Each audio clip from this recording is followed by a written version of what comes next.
Sky Squad, we are back in the building.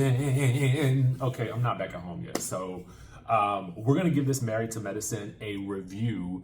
I have been kind of dreading doing Married to Medicine. I mean, being on vacation and then kind of being away from I don't know, it felt like Married to Medicine had just gotten like a bit toxic for me and I needed a break, right? So having this bit of a break has been like a blessing because it allows me to take a step back and then come into it again with a sort of renewed attitude, a renewed spirit.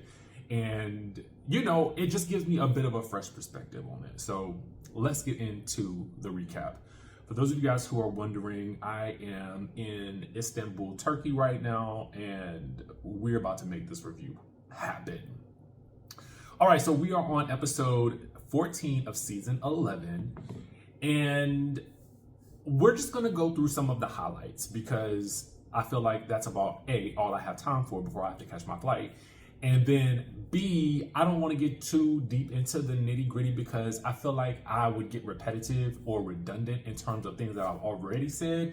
And I really don't want to go there. Okay. So let's just talk about some of the highlights and some of the lowlights. In this episode, we see Dr. Jackie informing Dr. Simone that, Phaedra has paid her money for the Met Gala and everything is all good, but Phaedra will not be returning to the group. I don't think anybody should be surprised by that. It is what it is.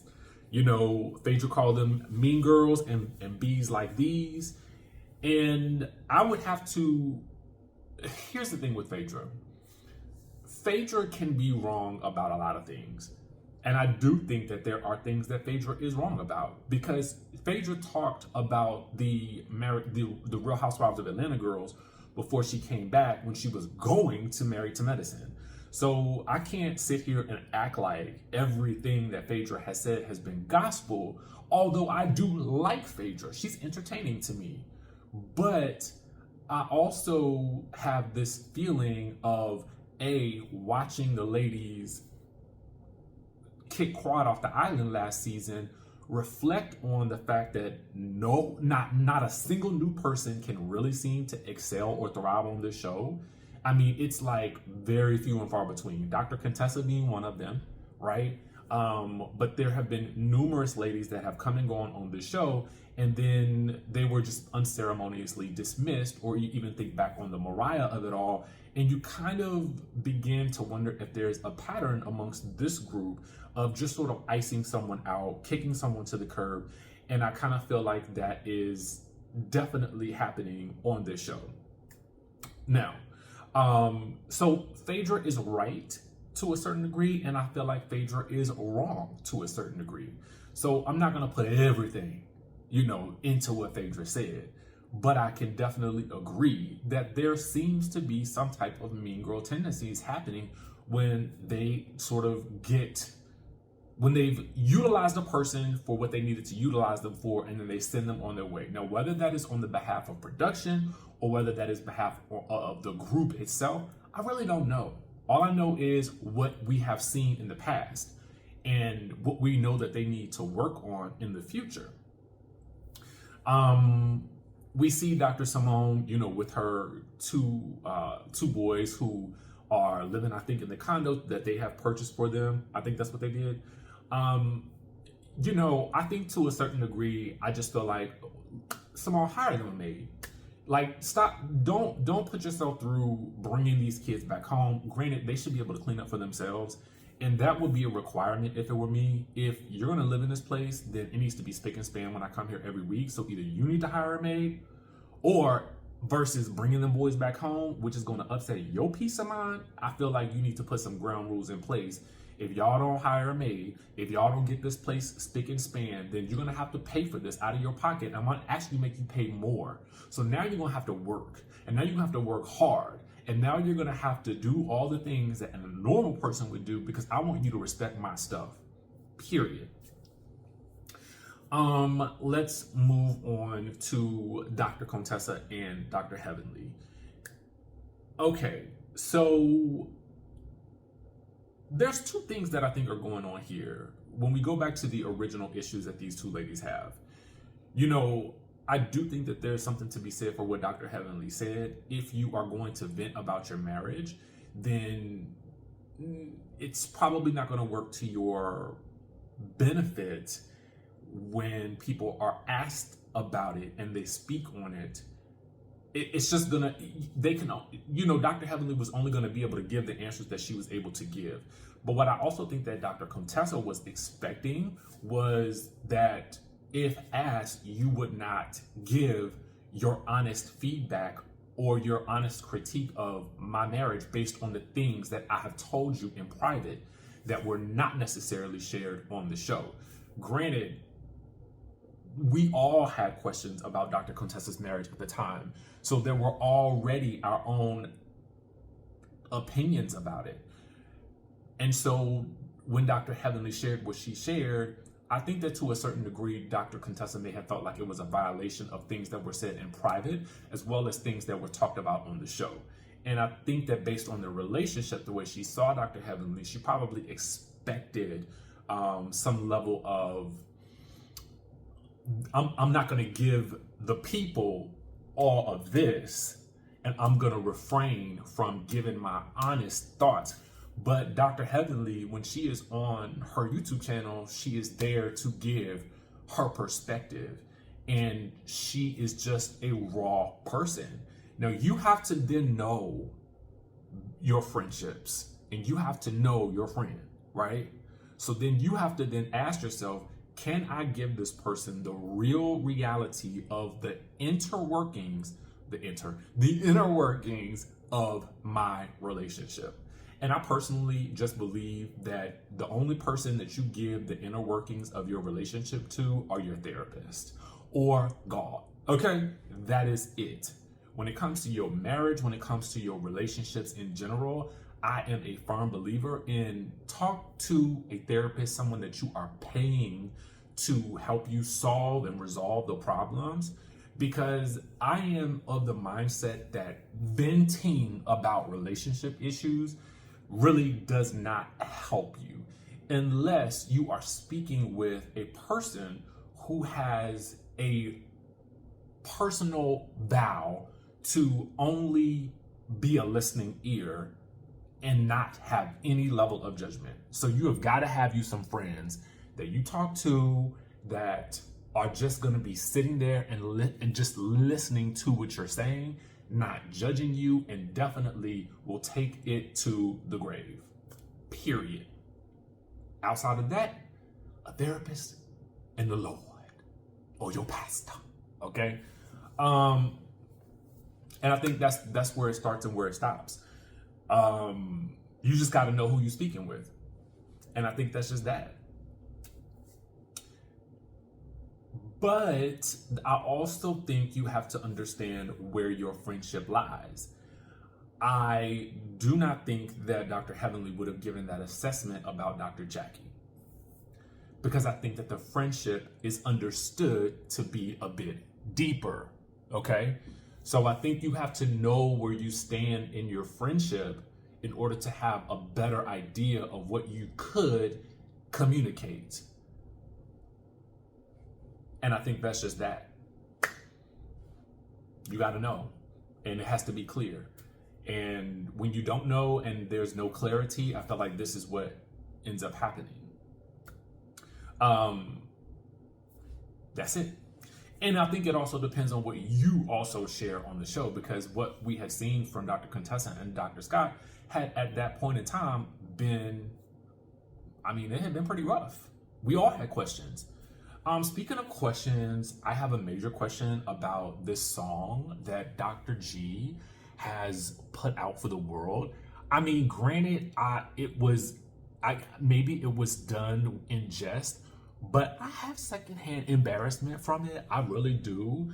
I feel like, I don't know why you would record this. This is not a moment. Like, you know what?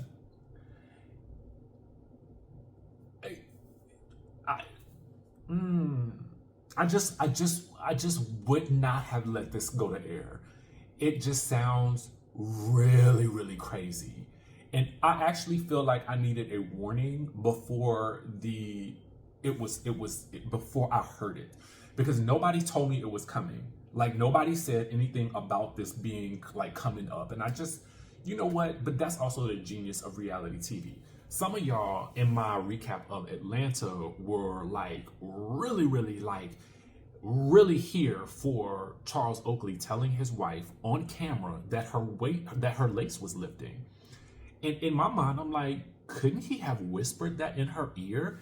I said, text it to her, because at that point, at least, she would have been able to look at her phone and see, ooh, let me run to the bathroom. But a lot of y'all were like, yes, tell me on the national TV that my lace is lifted. And I had to say, you know what? I'm glad he did it, because that gives us an entertaining show. So you were right. And if you, while you are out in public, if you would like for your man to tell you out loud in front of everyone that your lace is lifting, then by golly, let him. Okay? Let him scream it from the rooftops, because that's what you're doing when you say it on camera. You are screaming it. But for real, like, so I have to look at that song as like, maybe that's one of those moments where we just need to be thankful. But to me, because I didn't laugh, I'm kind of like, I don't know. Why would you do this? Why? Maybe he wanted to like step into the same realm as Dr. Scott. I really don't know, but it to me was not working. And I'm gonna leave it at that. So Quad has a conversation with King when he comes over, and I need more conversations about the hot tub, please. I need more of the backyard in Quad's house. Like, I just need more. Can you just give me more of that? Quad, you should film every scene at the hot tub and in the pool, because I want to see more of it. I like it. I love it. I want some more of it. They have a conversation about, you know, obviously their relationship and perspective with what's going on with the group, but also too about him moving in. And I understand why she would want to keep that house. I mean, if it's something that she bought for herself, you know, she's made memories in that home. But I also understand him wanting for them to also build something for themselves. So I don't know. I mean, his comment about it being the natural order of things, I think was kind of weird, but outside of that, I understood what he was saying, but I also understand where Quad is coming from. In, well, okay, I did a lot for this house, and that's going to be one that they have to kind of, a road that they have to navigate on their own. I can understand him being a man and not wanting to move into somebody else's space, just like a woman may not want to move into a man's space because it's not also the space that she contributed to.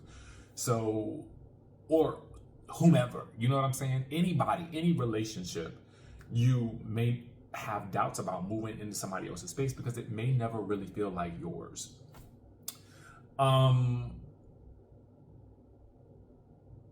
I didn't really finish my thoughts about the Dr. Contessa and Dr. Heavenly of it all. They do come to a mutual understanding of being able to agree but disagree, but that's not going to last very long. Spoiler alert.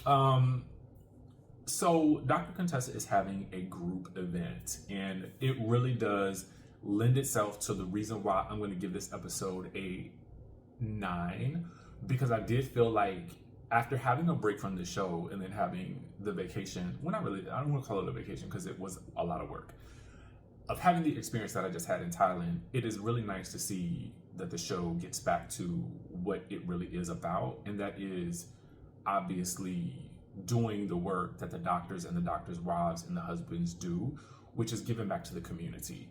I love to see that. But I do need to break down the Dr. G and King of it all, because I really haven't touched on that, especially since I've been traveling. All right, so there is an issue underlying in this group, and that issue is about Dr. G pressing charges on King. That's one issue. The other issue that's percolating is this conversation that Toya and Dr. Mimi had with Sweet Tea about Sweet Tea owning her part in every event that has gone awry.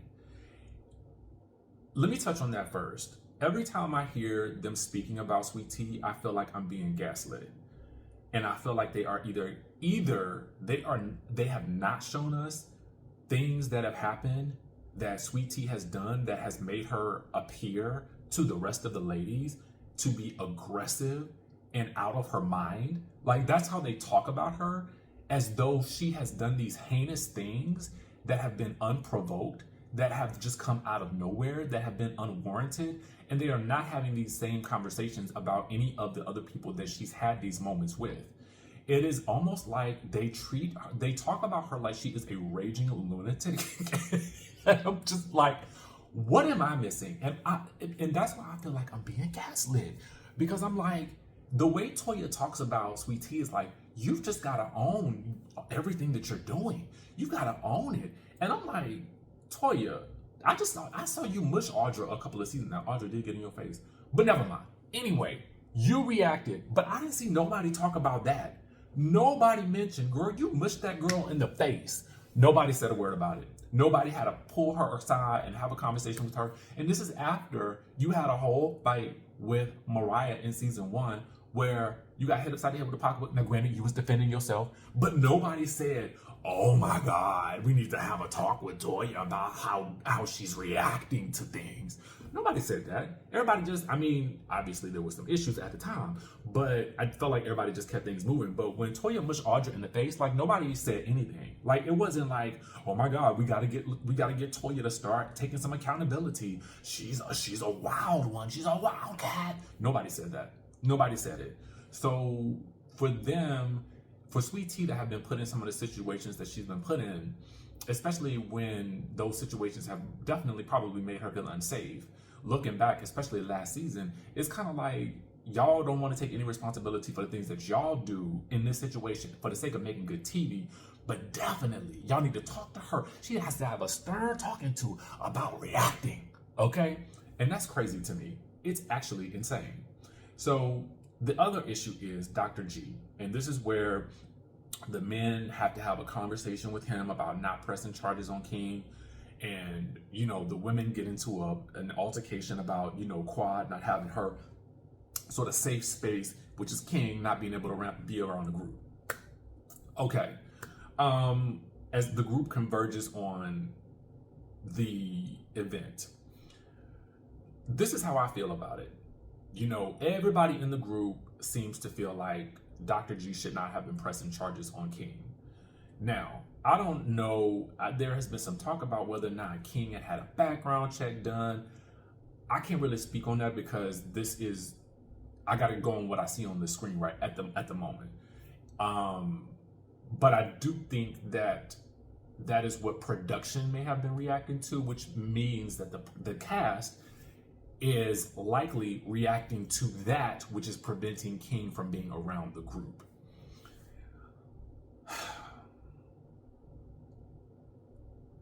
It always used to seem like the men were definitely more engaged with Dr. G in the past, and it always seemed like the men had a different relationship, especially when it came to him. So it is a little bit shocking to me that everybody in the group is taking King's side in this versus Dr. G's, because they have been friends with him longer. However, let me just be clear on where I stand on this.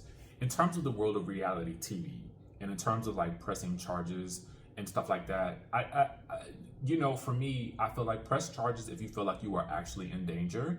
But I feel also too in this space as well, if nobody was touched, if nobody was hurt in the situation, and it just escalated the way that it did. And again, if you really feel that you are in danger, okay, cool. But if it is more about you feeling disrespected, then I think that that's a whole nother conversation. And my thought would be that if you feel that disrespected, then maybe the conversation you have with production is, until I get some type of apology, until we have a one-on-one, I don't feel comfortable filming with him.